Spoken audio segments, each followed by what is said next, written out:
नमस्कार, अमर उजाला.com पर आपका स्वागत है। आपके साथ मैं हूं आदर्श झा। देखिए, करीब करीब 10 दिन के आसपास का वक्त हो गया है। महाराष्ट्र में नतीजे आए, चुनावी नतीजे आए, लेकिन अभी तक मुख्यमंत्री कौन होगा वो नाम सामने नहीं आ सका है। महायुति में एक बार खुद एकनाथ शिंदे जो है वो प्रेस कॉन्फ्रेंस करके कह चुके हैं कि मैं इस रेस से बाहर हूं, या मैं पद की लालसा नहीं है, या जो अमित शाह या मोदी कहेंगे मैं उस बात को मानूंगा। लेकिन उसके बाद उनके गुट की तरफ से और खुद जिस तरीके से वो अचानक अपने गृह जिले सतारा चले गए, फिर लौटे भी तो ठाणे लौटे, वर्षा बंगले नहीं पहुंचे। उसको लेकर तमाम तरह के कयास चल रही है कि आखिर क्या बताना चाह रहे हैं। और बातचीत के दौरान उन्होंने कहा कि जनता चाहती है कि मैं मुख्यमंत्री बनूं। तो ये संदेश वो बार बार किसको दे रहे हैं? बीजेपी विधायक दल की बैठक, हालांकि अब पर्यवेक्षक तय कर दिए गए हैं।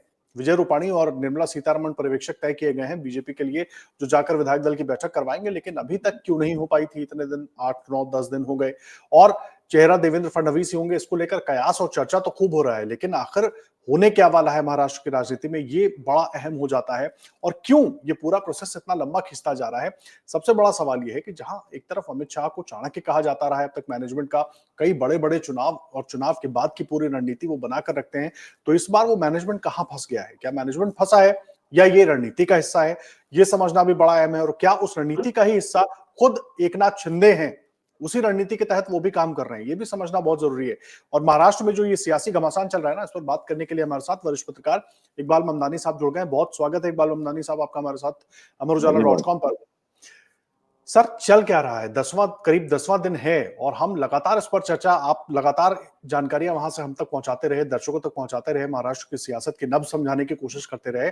लेकिन अब तो लग रहा है कि जब बुखार देखो तो जुकाम हो जाता है, जुकाम देखो तो कुछ और हो जाता है। बड़ी अजीब परिस्थिति हो गई है। नहीं देखिए, आदर्श ये कोई पहली बार नहीं है कि इस तरह की चीजों को लेकर के मामला सामने आया है। 2019 के अंदर भी काफी लंबा वक्त लगा था, लेकिन इस बार जो है मामला पूरे चेंज है। उसकी वजह यह है कि बहुत बड़ा मैंडेट बीजेपी को मिला है और उनके अलायंस को मिला है, लेकिन पैच आके फंसा हुआ है कि आखिर सत्ता को लेकर के पावर में रहेगा कौन। उसकी सबसे बड़ी वजह यह है, जो एकनाथ शिंदे समझ रहे हैं, वो ये सारी चीजों को देख रहे हैं और समझ भी रहे हैं, क्योंकि एकनाथ शिंदे एक ऐसे नेता है जो जमीन से लेकर के इतना बड़ा सफर उन्होंने तय किया है। ये ऐसे ही नहीं कहा जाता है कि वो रिक्शा चलाते थे, रिक्शा चलाते चलाते अगर मुख्यमंत्री तक वो पहुंचे हैं, तो वो दुनिया के जमीन के उतार चढ़ाव वो जानते हैं। और वो ये भी जानते हैं कि कैसे शिवसेना को तोड़ करके उन्हें अलग किया गया, तो उन्हें ये भी खतरा है कि आने वाले दिनों के अंदर कहीं ऐसा तो नहीं है कि एकनाथ शिंदे का भी इस्तेमाल करके कई टुकड़े किए जाए।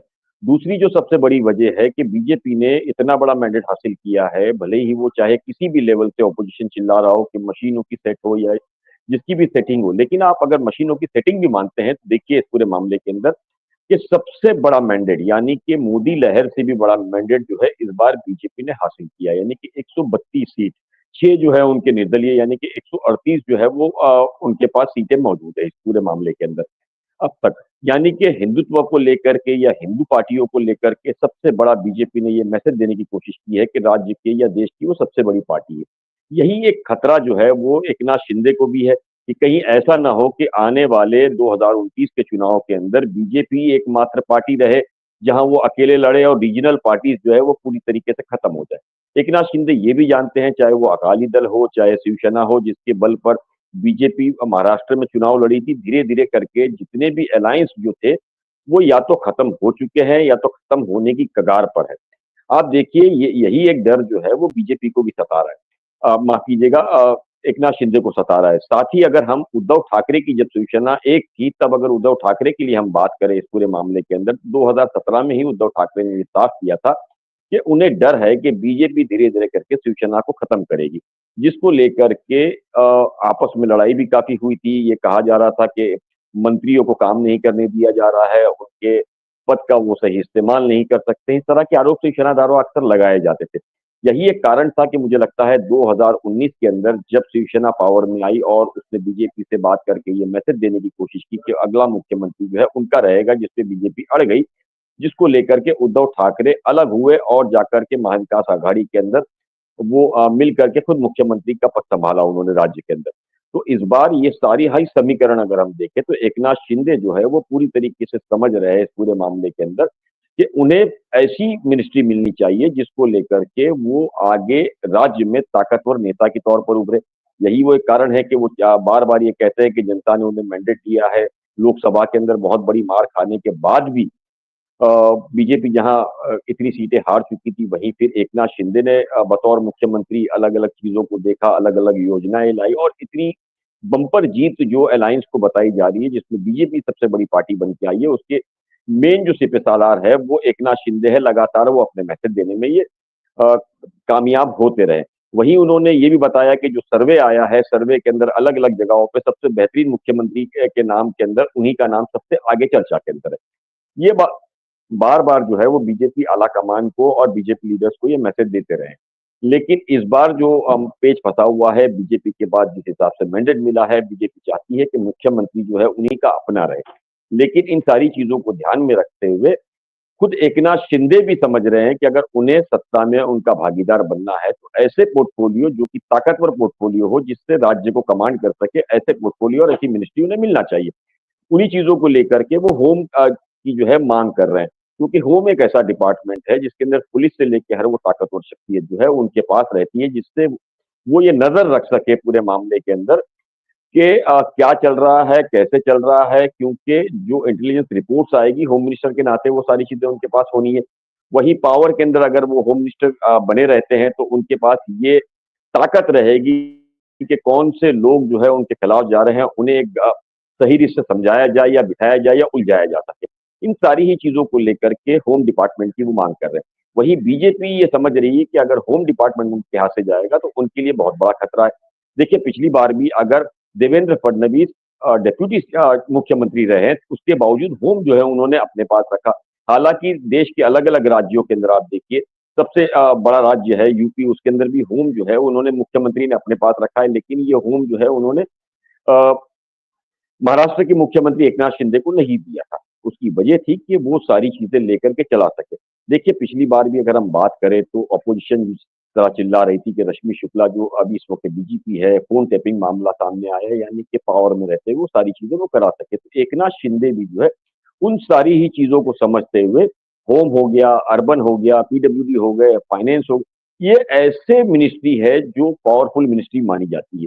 तो फाइनेंस अगर अजीत दादा पवार को जाता है तो उनका कहना है कि अर्बन डेवलपमेंट, होम इस तरह के जितने बड़े पद है वो उन्हें मिलने चाहिए, जिसको लेकर के वो राज्य में चाहे पावर की बात की जाए, पैसों की बात की जाए, वो उनके पास फ्लो रहे ताकि वो पार्टी चला सके।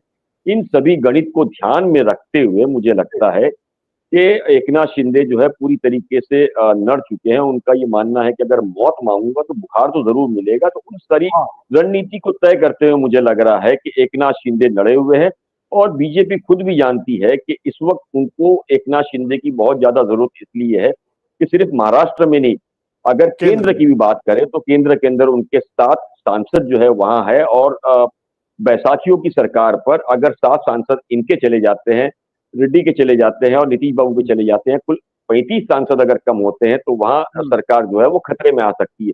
इन सभी चीज़ों को लेकर के वो सौदेबाजी में इस वक़्त एकनाथ शिंदे जो है वो स्ट्रॉन्ग है और उसी चीज़ों को लेकर के वो लगातार मुझे लगता है लड़े हुए हैं और बीजेपी की भी ये मजबूरी है कि पूरी ठीक है। तरीके से उनको निग्लेक्ट नहीं किया जा सकता है। ठीक है, लेकिन जो परिस्थितियां हैं और जिस तरीके से बीजेपी अपना मैनेजमेंट करती रही है, खास करके दिल्ली से बीजेपी का जो मैनेजमेंट होता रहा है इकबाल साहब, क्या एक बीजेपी मानेगी गृह मंत्रालय को लेकर या फिर शिंदे अपनी अपनी जगह किसी और को मंत्री बनाएंगे? एक बात चल रही थी महायुति के कन्वेनर की भी, क्या वो उस भूमिका पर कोई बात बन सकती है? मान लीजिए अगर बीजेपी नहीं देती है गृह मंत्रालय, तो क्या करेंगे शिंदे? क्या चर्चाएं चल रही हैं? क्योंकि शिंदे अब बीमार होना जाहिर सी बात है, जो दवा वो दिल्ली में खाकर ठीक हो सकते थे, जो दवा मुंबई में खाकर ठीक हो सकते थे, वही दवा सतारा या थाने में भी खाकर ठीक हो सकते हैं। तबीयत खराब होगी, लेकिन दवा खाकर वो बेहतर हो सकते हैं।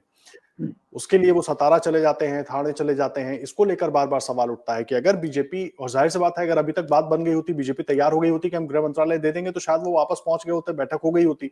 वहां पर भी पेच फंसा हुआ है। अगर ये ना होती है बीजेपी की तरफ से, तो शिंदे क्या रास्ता अपना सकते हैं? एक क्या शिंदे किसी और चीज की मांग कर सकते हैं या मांगे तो कई रखी गई होंगी, प्रमुख मांग ये होगी? देखिए बीजेपी भी जो है ना पूरी तरीके से खतरा इसलिए मोल लेना नहीं चाहती है कि इसका मैसेज जो है पूरे अलायंस के अंदर गलत जाएगा।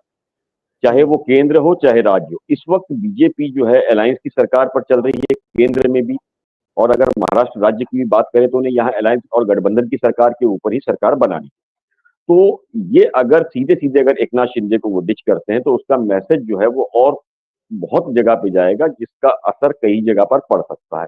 इन सारी ही चीज़ों को ध्यान में रखते हुए जो है ना बीजेपी बहुत संभल-संभल के कदम उठा रही है। वहीं बीजेपी के लिए एक मुद्दा ये भी है कि महाराष्ट्र के अंदर जो भी मुख्यमंत्री बने, वो ऐसा मुख्यमंत्री रहे ताकि वो अडानी वाले जो प्रोजेक्ट्स हैं, जिसको लेकर के विपक्ष लगातार चिल्ला रहा है, उन प्रोजेक्ट्स को भी वो सँभाल सके। अगर कुछ उतार-चढ़ाव होते हैं, उस चीज़ों को भी वो बहुत बखूबी सँभाल सके। साथ ही साथ जो अलायंस के अंदर चाहे एकनाथ शिंदे हो या अजीत दादा पवार हो, ये 2 ऐसे लीडर हैं जो ताकतवर लीडर माने जाते हैं, कोई कमज़ोर के नीचे वो काम नहीं करेंगे, तो क्या उन्हें भी वो सँभालने की सलाहियत रखता है?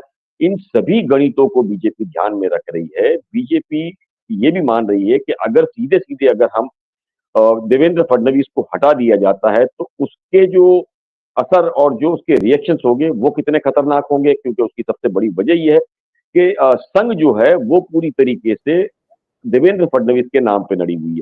उनका कहना है या तो उन्हें मुख्यमंत्री बनाया जाए या तो केंद्र में लेकर के उन्हें सीधे अध्यक्ष पद दिया जाए। तो इन दोनों ही चीज़ों को लेकर के अमित शाह जो कि एक ताकतवर नेता इस वक़्त माने जाते हैं, उनको पता है हुँ, कि ये दोनों ही पद एक ऐसे पद है कि उनके लिए भी वो खतरा साबित हो सकता है। हुँ, हालाँकि सबसे ताकतवर नरेंद्र मोदी के बाद आज की तारीख में अमित शाह माने जाते हैं, लेकिन पिछले हुँ, जिस तरीके से नरेंद्र और देवेंद्र के नाम पर देवेंद्र फडणवीस का कद बढ़ा है, हालाँकि इस बार जी, भी इस इलेक्शन की बात करें हम पूरे मामले के अंदर, तो 2014 से ज़्यादा लहर की सीट जो है वो यहाँ आई है, यानी कि ना चाहते हुए भी देवेंद्र फडणवीस ये बताने की स्थिति में है कि उन्होंने इस काम को बखूबी निभाया है और 2014 से भी बड़ी लहर लेकर के वो यहाँ पहुँचे। तो देवेंद्र फडणवीस की भी इंटरनल बगावत करना, खुल के तो वो हुँ, नहीं करेंगे शिवराज सिंह हुँ, हुँ, चौहान हुँ, या इस तरह से लेकर के जैसे उन्होंने भी खामोशी इख्तियार की, देवेंद्र फडणवीस भी खामोशी इख्तियार करेंगे। लेकिन इंटरनल जो खेल होगा वो बीजेपी के लिए और हाई कमान के लिए बड़ा खतरा होगा। तो इसको हुँ, भी कोई जो लीडर अगर बीजेपी देवेंद्र फडणवीस को काट के बनाती है, तो वो नेता इतना पावरफुल होना चाहिए कि उनके अलायंस के साथ के अंदर देवेंद्र फडणवीस या उसके साथ के जो सहयोगी है, उनको भी वो कमान कर सके। दूसरा मैंने बताया जैसे विपक्ष चिल्ला रहा है अडानी के प्रोजेक्ट्स को लेकर के महाराष्ट्र के अंदर, उस प्रोजेक्ट्स को भी वो बखूबी चला सके, तो ऐसा पावरफुल लीडर यहाँ उन्हें रखना हुँ, होगा, जो सारी स्थिति से निपट सके और उन सारी ही ताकत से सेंट्रल जो है, उनको भी वो रिप्लाई कर सके, सेंट्रल की हर बात को माने और समझे। ऐसा नेता भी वो ढूँढने की प्रयास के अंदर है। तो अब देखना यह है कि जो बैठक होने वाली है विधानसभा अध्यक्ष की, उसके अंदर कौन-सा नेता चुना जाता है? क्या देवेंद्र फडणवीस ही होंगे जी। या कोई और नाम होगा? क्या ऐसा तो नहीं हो सकता है कि अचानक एक पर्ची पर्यवेक्षक तो आती है तय और कर दिए देवेंद्र गए, फड ममतानी साहब को जानकारी मिली बैठक कब होगी विधायक दल की बीजेपी की? देखिए, बैठक ये कहा जा रहा है 4 तारीख शाम को जो है होने की संभावना है यहाँ पर और 5 तारीख को शपथ विधि मुंबई के अंदर आज़ाद मैदान में रखी गई है।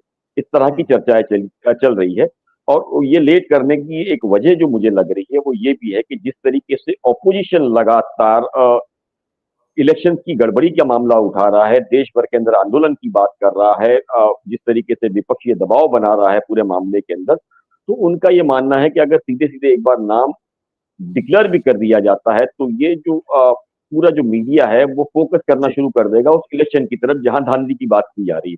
तो मुझे लगता हुँ, है कि ये एक रणनीति के तहत भी सारी चीज़ें की जा सकती है इस पूरे मामले के अंदर कि ये मीडिया जो है वो इस चीज़ के पीछे लगा रहे कि आखिरकार मुख्यमंत्री कौन होगा, उसके अंदर 5 तारीख आ जाती है और 5 तारीख 4 तारीख को अगर घोषणा की जाती है, 5 तारीख को शपथ विधि की जाती है, तो हुँ, जब सरकार पावर में आ जाएगी तो कई काम वो करा सकती है, कई चीज़ों को वो रोकने का पावर रखती है। फिलहाल इस वक़्त जो है, इस तरह के हालात नहीं है। देखिए पहली बार है जैसे ही विपक्ष ने भी आदित्य ठाकरे ने भी चीज़ें कही कि ये गवर्नर का काम होता है, शपथ विधि को लेकर के बताना।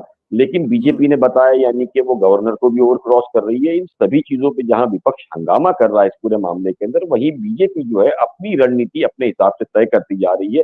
हुँ, वहीं अमित शाह की अगर मैं बात करूँ तो अमित शाह एक ऐसे लीडर है जिन्होंने आरएसएस को हमेशा क्रॉस किए यही एक कारण था कि पिछले दिनों हमने देखा भी कि अमित शाह जब नागपुर पहुंचे थे तो अचानक उनकी सारी सभाएं रद्द करके उनको बोलना पड़ा कि उनको मणिपुर के इमरजेंसी मीटिंग को लेकर के चर्चा करने दिल्ली जाना है। हुँ, यानी कि हुँ, आरएसएस नहीं चाहती थी कि अमित शाह जो है वो अपना भाषण जो है यहाँ राज्य के अंदर दे। वही अगर मैं सूत्रों की मानूं तो नरेंद्र मोदी की भी तकरीबन 7 या 9 ऐसे बड़े प्रोग्राम जो है वो संघ हुँ, ने कैंसिल कराए। तो ये बड़ा एक चैलेंज आरएसएस के सामने भी है कि क्या अमित शाह उनकी इस बार बात मानेंगे, नहीं मानेंगे या हुँ, उनको ओवरटेक करते हैं। ये सारे भी हम्म। मामले हैं जिसको लेकर के लगातार आपसी जो खींचातानी है वो भी काफी लंबी चौड़ी है, जिसको लेकर के सारी निगाहें लगी हुई है। मुझे ऐसा लेकिन लगता है अब कि इस पूरी अचानक खींचातानी के बीच इकबाल साहब कितने परसेंट चांसेस दिखते हैं देवेंद्र फडणवीस के लिए, अगर मैं सीधे तौर पर देखिए, पूछूं, रेस क्योंकि के अंदर आप अभी भी जो है हम्म, रेस की अगर मैं बात करूं तो सबसे नंबर वन नेता जो है वो देवेंद्र फडणवीस ही माने जाते हैं। लेकिन हम हम्म, राजस्थान या हरियाणा जैसी स्थिति देखें तो एक अचानक पर्ची जो है उसने कई चीजें हमेशा उलटफेर कर दी है। तो क्या महाराष्ट्र में इस तरह की सिचुएशन हो सकती है? ये एक बहुत बड़ा सवाल है, क्योंकि आरएसएस जो है वो लड़ा हुआ है किसी तरीके से कि देवेंद्र फडणवीस के नाम पे। उसकी वजह यह है कि 2014 से लेकर 2019 तक देवेंद्र फडणवीस के रिश्ते आरएसएस से बहुत अच्छे रहे हैं और जितने काम संघ जो चाहती थी वो फडणवीस द्वारा कर दिए गए। तो इन सभी चीजों को लेकर आरएसएस की जो पहली पसंद है वो देवेंद्र फडणवीस ही है, और देवेंद्र फडणवीस अब तक तो रेस में आगे दौड़ रहे। लेकिन अगर हम समीकरण की बात करें महाराष्ट्र के अंदर, तो महाराष्ट्र में अब तक जितने मुख्यमंत्री रहे हैं उसमें सबसे ज्यादा 10 जो है वो मराठा रहे हैं। देवेंद्र हम्म, फडणवीस पहली बार ऐसे राज्य के मुख्यमंत्री रहे, दूसरे मुख्यमंत्री रहे जिन्होंने 5 साल अपना कार्यकाल पूरा किया है, और वो नॉन मराठा रहे। तो इस तरीके से महाराष्ट्र की अगर पूरी कुल 288 सीट्स की हम बात करें तो 150 ऐसी सीट्स है जहां पर अ, मराठा जो है वो पावर में है और वो सीट का हम्म, डिसाइड करते हैं। वही 100 ऐसी सीट्स है जहां ओबीसी दलित जो है वो सीटों के अंदर पावर रखती है कि इसके अंदर नेता कौन रहेगा। इन सारे ही समीकरण को भी बीजेपी देख रही है। हो सकता है कि आने वाले दिनों के अंदर ये साफ किया जाए पूरी तरीके से कि भाई ये मराठा चेहरा रहेगा या ओबीसी। दूसरी भी हम्म, एक वजह मैं आपको आदर्श बताना चाहूंगा जी, जो हम नहीं देखते हैं। मराठा राजनीति को लेकर के जारंगे पाटिल की जहां बात थी, जारंगे पाटिल को चलाने की जहां तक बात थी, तो ये कहा जा रहा हम्म, था कि शरद पवार इसे कमांड कर रहे हैं। लेकिन अचानक हमने देखा कि जारंगे पाटिल बैठ चुके हैं जहां महाविकास आघाड़ी को अपने पक्ष में बता रही थी, वही बीजेपी भी जो है ये मान रही थी कि हमारे पक्ष में। थोड़ा सा अगर हम और पीछे चले जाते हैं 2019 के अंदर, तो जो शब्द जी, 2019 के अंदर एक शपथ विधि हुई थी जिसके मुख्यमंत्री देवेंद्र फडणवीस और डिप्यूटी सीएम जो है वो अजीत दादा पवार थे। भले ही वो 80 घंटे की सरकार थी जिसके बाद हम्म, वो हाउस के अंदर पूरी तरीके से मेजोरिटी शो नहीं कर सके, जिसके लिए सरकार गिर गई। उसके बाद उद्धव ठाकरे जो है वो सरकार में आए। लेकिन इस बार 2024 में जब एनसीपी और शिवसेना टूटी, आपने देखा होगा अजीत दादा पवार का एक इंटरव्यू में उन्होंने बयान दिया था कि जो 2019 में सरकार बनी थी उस सरकार के अंदर जो मीटिंग हुई थी वो अडानी के वहां हुई थी और उसके अंदर अडानी भी मौजूद थे, जिसको लेकर के काफी विपक्ष ने हंगामा किया था। उसके साथ के अंदर अजीत दादा पवार ने एक चीज कही थी कि शरद पवार भी उस मीटिंग में मौजूद थे। उसके हम्म, बाद शरद पवार ने भी एक इंटरव्यू में साफ किया था कि ये मीटिंग जो है अडानी के घर हुई थी और वो मौजूद थे। इस तरह की भी चर्चाएं सामने आई थी। तो मुझे ऐसा लगता है कि 2019 के अंदर जो सरकार बनी थी उद्धव ठाकरे की, उससे पहले अजीत दादा पवार को यानी कि सहमति के साथ वहां भेजा गया था, लेकिन कुछ जी, कारणों से वो चीजें सेट नहीं हुई। तो मुझे लगता है वो सरकार फिर गिराई गई जिसके अंदर शरद पवार चाणक्य के रूप में माने जा रहे थे। 2014 की अगर हम बात करें तो बीजेपी और सेना का अलायंस हुआ। बीजेपी जो है वो शपथ विधि के अंदर मुख्यमंत्री देवेंद्र फडणवीस लेते हैं और अचानक नाराजगी जो है वो शिवसेना और उसके अंदर मंत्रालय को और इन सारी चीजों को लेकर होती है, समर्थन नहीं दिया जाता है। उस वक्त भी कहीं ना कहीं मध्यस्थता जो है वो शरद पवार ने की थी और वो सरकार बचाई थी। तो यानी कि शरद पवार जो है अहम भूमिका के अंदर चाणक्य के रोल में माने जाने लगे। अगर हम चाणक्य की बात करें तो लोकशाही के अंदर चाणक्य नहीं चलता है, हालांकि लोकशाही के कानून अलग है। देश की जनता के लिए जो चीजें करनी होते हैं वो कानून अलग है। चाणक्य का साफ सुथरा मतलब ये होता है कि मेरी मर्जी से जो मैं कराना चाहूँ वो चीजें मैं कराता हूँ। तो यानी कि 2014 या 19 इन चीजों के अंदर शरद पवार की भूमिका अहम रही थी। क्या इस बार भी मुझे ऐसा लगता है, ऐसा तो नहीं है कि शरद पवार इस पूरे खेल के अंदर पीछे से अभी भी जिनकी समर्थन है और ये सरकार बनाई जा रही है? ऐसे कई सवाल कांग्रेस के जो लोग हैं वो भी चिंता के अंदर है। शिवसेना उद्धव ठाकरे के भी लोग ये सारी चीजों को मान रहे हैं, क्योंकि आप हाँ, पूरे विवाद को देखिए मुंबई के अंदर जहां अडानी के प्रोजेक्ट की बात आती है तो शिवसेना उद्धव ठाकरे ने, कांग्रेस के अंदर राहुल गांधी ने, सभी ने मामला उठाया है। लेकिन शरद पवार इस मामले के अंदर अभी भी चुप्पी साधे हुए। शरद पवार की किताब के अंदर उसने साफ किया है कि अडानी से उनके अच्छे रिश्ते हैं, वो अपने उनके बच्चों की तरह है। तो ये एक कई ऐसे गंभीर सवाल है कि जिसको लेकर के अभी भी किसी को जवाब नहीं मिल रहा है इस पूरे मामले के अंदर कि क्या सिर्फ ये बीजेपी और एकनाथ शिंदे की जो बातें सामने आ रही है उसके पीछे तीसरा भी कोई फैक्टर है? दूसरा, हम्म, अगर हम बात करें दिल्ली की, तो दिल्ली के अंदर जो पहली मीटिंग अमित शाह से हुई थी उसके अंदर एकनाथ शिंदे और वो मौजूद थे, जहां उनकी कुछ चर्चाएं हुई जो अब तक बाहर नहीं आई है। उसके बाद तीनों नेताओं की मीटिंग हुई। उसके बाद ये कहा गया कि मुंबई जाइए, मंत्रालय को लेकर के बात कर लीजिए, किसको कौन सी मिनिस्ट्री मिलेगी। उसके बाद में फिर एक बैठक होगी, जिसके बाद शपथ विधि होगी। और अचानक महाराष्ट्र पहुंचने के बाद दूसरे दिन जो बैठक थी, एकनाथ शिंदे की तबीयत खराब हो जाती है, वो गांव चले जाते हैं। हालांकि प्रेस कॉन्फ्रेंस से देखने से समझ में आता है कि उनकी तबीयत खराब है, लेकिन हम्म, तबीयत ठीक भी हो जाना, अचानक वो प्रेस कॉन्फ्रेंस करना, इस पर भी काफी सवाल ऑपोजिशन और कई पार्टीज के लोग कर रहे हैं। जी। तो ऐसे कई मुद्दे हैं जो आने वाले वक्त में ऐसा पता लगेगा कि आखिरकार इस गेम के पीछे क्या कारण थे और इस गेम को चला कौन रहा था आदर्श जी। जी, ये बड़ी अहम बात है। मैं एक आखिरी सवाल आपसे करना चाहता हूं, क्योंकि मुझे जो आपकी पूरी बात से लग रहा है, जो एक असली पेच, एक तो गेम चला कौन रहा है, और दूसरा अभी जो सबसे बड़ा विवाद दिख रहा है कि मुख्यमंत्री के लिए तो ठीक है, कुर्सी छोड़ने को शिंदे तैयार हैं, लेकिन ये जो गृह विभाग का गृह कलेश शुरू हो गया है, अगर ये निपट जाए तो शायद सब कुछ साफ हो जाएगा। तो ये लग रहा है कि निपट पाएगा जल्दी। देखिए, बीजेपी को जो है ना, कहीं कुछ चीजों पे समझौता जरूर करना पड़ेगा। उसकी वजह सबसे बड़ी है कि सिर्फ ये राज्य का मामला नहीं है, ये केंद्र का भी मामला है। क्योंकि केंद्र के अंदर अगर बाहर से ही जिस तरीके से शिंदे ने कहा है कि हमको नहीं दिया जाएगा, तो बाहर से समर्थन करेंगे। बाहर से समर्थन का मतलब साफ सुथरा है कि वो नाराज है और आने वाले दिनों के अंदर वो खतरा पैदा हो सकता है। तो चंद्रबाबू नायडू भी इसका फायदा ले सकते हैं, नीतीश कुमार भी ले सकते हैं। उसके असर जो है वो सीधी तरीके से अलायंस के अंदर और केंद्र की सरकार पे होगा। आने वाले दिनों के अंदर दिल्ली में चुनाव है, बिहार में चुनाव है, तो ये जो चीजें है ना, केंद्र के लिए बहुत बड़ी मुसीबत बन सकती है। तो मुझे ऐसा लगता है इस पूरे मामले के अंदर अमित शाह और बीजेपी की जो टॉप लीडरशिप है, वो एकनाथ शिंदे को किसी तरीके से मनाने की कोशिश करेगी। हम्म, और ये भी सकता है कि एकनाथ शिंदे के कंधों पर रख करके जो वो ये चाह रहे हैं इस पूरे मामले के अंदर, हम्म, कि किसी तरीके से अगर देवेंद्र फडणवीस और अमित शाह की नहीं बनती है, तो शायद वो भी पत्ता काटा जा सकता है। ऐसे कई पेच है जो मुझे लगता है 48 घंटों में खुलेंगे और ये साफ हो जाएगा इस पूरे मामले के अंदर कि इस पूरे खेल के पीछे आला कमान जो बीजेपी की है वो क्या चाहती है। क्योंकि देखिए, एकनाथ शिंदे हर बार यही कहते हैं कि बीजेपी आला कमान, यानी कि जो आला कमान है वो भी अब दिल्ली को ही मान रहे हैं, जबकि इनके पार्टी के राष्ट्रीय अध्यक्ष खुद एकनाथ शिंदे हैं, लेकिन उनकी भी निगाहें हम्म। वहां पर है। दूसरी बड़ी बात है कि इस बार जो है ईडी, आईटी या सीबीआई जैसे मुद्दे जो है वो बीजेपी खुलकर नहीं चला सकती है, क्योंकि उसी ने वॉशिंग मशीन में डाल के इनको क्लीन शीट दी है, चाहे वो अजीत दादा हम्म, पवार हो या एकनाथ शिंदे हो। दूसरी हम्म, बड़ी बात है कि राज्य के अंदर जिस तरीके से विपक्ष चिल्ला रहा है इस पूरे मामले के अंदर कि घोटाला हुआ है मशीनों में, तो अगर घोटाला हम मान ले 0.% के विपक्ष बात जो है वो सही कर रहा है, तो राज्य के अंदर जो मशीनरी होती है वो मुख्यमंत्री और उप मुख्यमंत्री के अंडर में आती है। तो ये मुख्यमंत्री भी उसके अंदर सहमत होंगे, उप मुख्यमंत्री भी सहमत होंगे। तो इस पूरे खेल के अंदर वो भी अब इस तरह की कई फाइलें रखते हैं कि आगे आने वाले दिनों के अंदर नाम बताया जा सकता है कि भाई ये खेल के मुख्य मास्टरमाइंड कौन थे। दूसरा, जो शिवसेना तोड़ी गई थी, गुवाहाटी, गोवा, ये सारी जगह जो लोगों को ले जाया गया था, उसके पीछे मास्टरमाइंड कौन थे। 50 करोड़ की बात आ रही है देने की, तो वो 50 करोड़ किसने भिजवाए थे। तो ऐसी कई चीजें हैं जो इस वक्त एकनाथ शिंदे, अजीत दादा पवार के साथ भी पावर में आने के बाद में उनके पास है।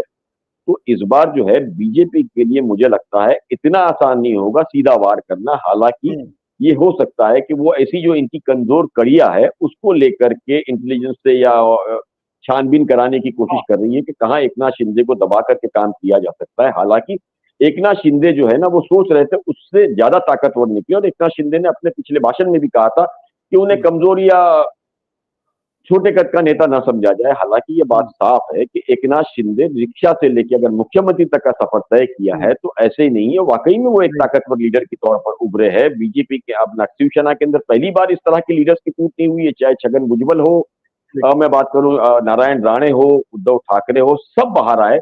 कुछ लोग अपने अपने एमएलए को लेकर पहुंचे, कॉर्पोरेटर्स को लेकर पहुंचे, हम्म, लेकिन कोई भी सर्वाइव नहीं कर पाया। लेकिन आप देखिए कि एकनाथ शिंदे अलग भी हुए, पावर में भी आए, हम्म, और फिर एक बार जीत करके जो शिवसेना सिंगल लार्जेस्ट पार्टी थी महाराष्ट्र के अंदर मराठी मानुस को लेके, उस लेवल की वो सीट्स भी लेके आए। यानी कि ये मैसेज देने की भी उन्होंने कोशिश की है पूरी तरीके से कि वो कमजोर लीडर नहीं है, उन्हें कमजोर न समझा जाए। अगर कमजोर समझोगे तो हो सकता है आने वाले दिनों में अगर आप चीजें खोलोगे तो हमारे पास भी ऐसी कई चीजें हैं जो खुलेगी, और उसके परिणाम बहुत दूर तक जाएंगे, जिसके असरात सीधे सीधे दिल्ली तक भी पहुंच सकता है, आने वाले इलेक्शन से भी पहुंच सकता है। तो बीजेपी भी इन सारी चीजों को समझ रही है कि ये इस वक्त जो उनकी कुर्सी है वो किसी के सहारे पे है। वो अगर डगमगाया तो हालात एकदम खराब हो सकते हैं। देखिए, जिस तरीके से लोकसभा के अंदर आप देखो कि ममता बनर्जी ने अडानी वाले मामले में ये कहा है कि वो समर्थन नहीं करेंगे, यानी कि वो समर्थन नहीं करेंगे, इसका ये मतलब नहीं है कि वो सबसे ज्यादा उनकी ही जो पार्टी थी अडानी को लेकर के काफी गंभीर थी, काफी आवाज उठा रही थी, लेकिन वो खामोश हुई। उसकी वजह मुझे लगता है आदर्श ये है कि उनको भी पता है कि ऐसी कई फाइलें हैं जो ईडी सीबीआई के पास है। लेकिन दूसरा मैसेज एक कांग्रेस को भी देना चाहती है कि उनकी लीडरशिप में अब ये केंद्र में सरकार और या गठबंधन सरकार नहीं बनेगी, क्योंकि चंद्रबाबू नायडू जो है वो इनको पसंद नहीं करेंगे कांग्रेस के सामने, क्योंकि उनकी लड़ाई सीधे सीधे कांग्रेस से है। नीतीश जो है वो भी, उस पर भी इतना आप विश्वास नहीं कर सकते कि वो बीजेपी के बिल्कुल लॉयल है, कई बार वो पाला बदल चुके हैं। तो इन सभी चीजों को लेकर के भी मुझे लगता है कि मैसेज देने की कोशिश की जा रही है कांग्रेस को कि वो एक बैकफुट पर आए, उसके बाद एक अलायंस सरकार बनाया जाए और ये जो ईडी सीबीआई वाले जो मामले हैं इसको एक गठबंधन सरकार बना करके ही खत्म किया जा सकता है। इस तरह का भी मैसेज देने की लगातार कोशिश केंद्र में भी की जा रही है। तो ये सारी ही जो रणनीति चल रही है, मुझे लगता है कि आने वाले दिनों के अंदर बीजेपी भी और उसके आला कमान जो है वो फूक फूक के कदम रखेगा। उसकी सबसे बड़ी वजह है कि महाराष्ट्र फाइनेंशियल कैपिटल है। यहाँ जो जी। मुख्यमंत्री बैठेगा वो अगर फडणवीस को बिठाते हैं तो वो इतने ताकतवर हो जाएंगे कि कॉर्पोरेट घराने सबसे बड़े जो है वो महाराष्ट्र में, अगर उनके कॉन्टैक्ट यहाँ बढ़ते हैं तो उसके फेवर जो उन्हें दिल्ली में भी मिलेगा। इन सारी चीजों को भी ध्यान में रखते हुए आला कमान फैसला लेगी वो किस तरह सारी चीजों को खत्म किया जाए। इस तरह की रणनीति तय करने के बाद में नामों का ऐलान किया जाएगा। आदर्श, चलिए, बहुत अहम बात आप कह रहे हैं। अब देखना होगा क्या होता है, क्योंकि इंतजार, अब लगातार बातें तो हो रही हैं, जो एक अनौपचारिक डेट सामने आ रही है, क्या उसके पहले सब कुछ हो जाएगा, इस पर नजर रहेगी। क्या परिस्थिति है वो इकबाल मंदानी साहब बता रहे थे, क्या कुछ गुणागणित चल रहा है। लगातार आगे भी आपसे अपडेट लेते रहेंगे सर। बहुत धन्यवाद आपका हमारे साथ जुड़ने के लिए अमर उजाला पर, और दर्शकों को जो अभी महाराष्ट्र की पूरी सियासी स्थिति है वो बताने के लिए thank you so much sir. आप भी देश और दुनिया की हर बड़ी और जरूरी खबर के लिए अमर उजाला .com पर बने रहिए। धन्यवाद।